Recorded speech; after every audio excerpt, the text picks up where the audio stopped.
around the world and found new leases of life as forest fire water bombers survey aircraft and as you can see here today, stars of air displays all over the UK, Europe and America.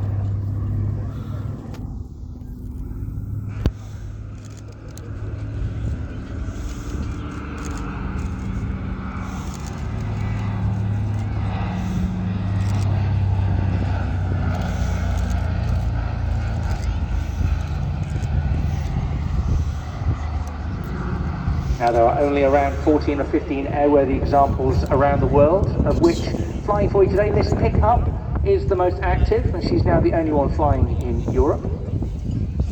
She's 81 years old this year. She was built by the Canadian Vickers in Quebec for the Royal Canadian Air Force in the autumn of 1943, and during World War II, the aircraft displaying for you today hunted enemy submarines, patrolling day and night along the coast of Western Canada.